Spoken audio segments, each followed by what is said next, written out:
There has been a recent conversation around Xbox Game Pass yet again, but this time around it's coming from a big voice in the gaming industry that offers up a rather unique perspective on it. So let's break that all down. Up next. What's going on, guys? It's Kalo, and I'm here to give you the lowdown on all things gaming. And if you're new here, feel free to subscribe to this channel for weekly video game news content. Drop a like on the video, and welcome to the Level Up. So it seems like that monthly Game Pass hate is due today. And this comes in the form of some rather interesting words from the former PlayStation boss, Shawn Layden. Before we get into these exact words, which are something, I must say I do think it's very obvious whenever we talk about Game Pass.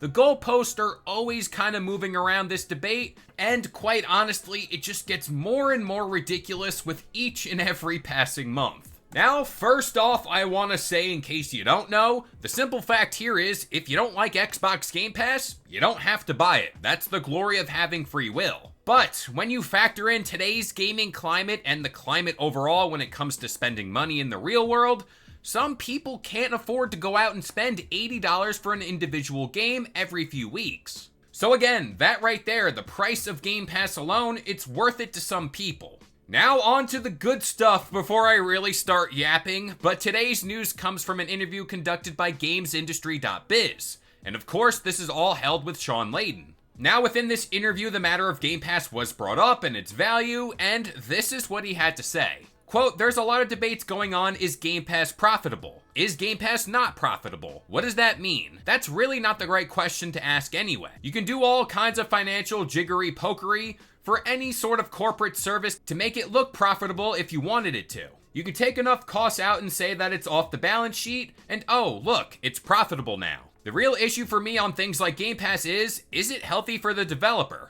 Under the subscription model, the developer essentially becomes a wage slave, he argues. They're not creating value, putting it in the marketplace, hoping it explodes, and profit sharing and overages, and all that nice stuff. It's just, you pay me X dollars an hour, I built you a game, here you go, put it on your servers. I don't think it's really inspiring for game developers. Personally, whenever I first heard this, and you guys know I don't like to nitpick, take certain things out, but this is just straight up a boneheaded take when talking about Xbox Game Pass. First up, let's get over this whole profitability thing when it comes to Game Pass, which this is the thing that Xbox and Microsoft address, and to no surprise, it's going just fine. This is more or less Shawn Layden trying to stoke the flames once more and get a rise out of people.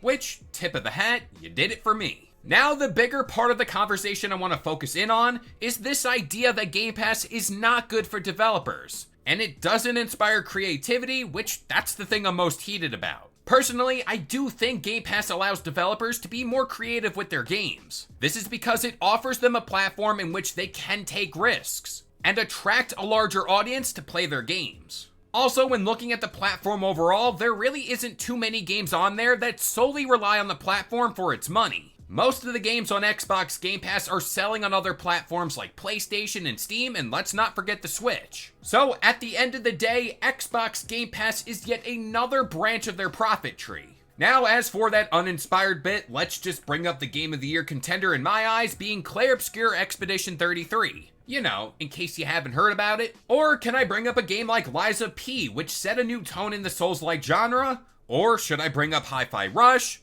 Pentiment, Grounded, Tunic, Sea of Thieves?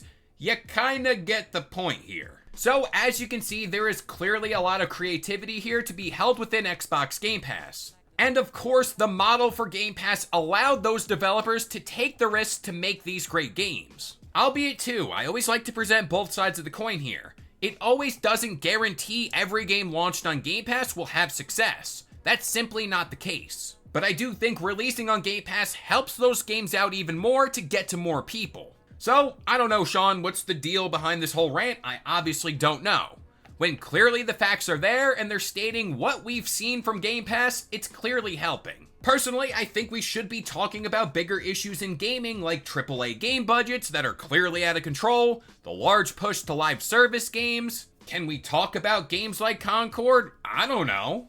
But with all that being said, as you can see, I'm clearly heated. I'm gonna pass it off to you guys. What do you think about this whole story? But that about does it here. I've been Kalo. I gave you the lowdown on all things gaming, and if you're new here, feel free to subscribe to this channel for more video game news content. Drop a like on the video, and this has been the Level Up.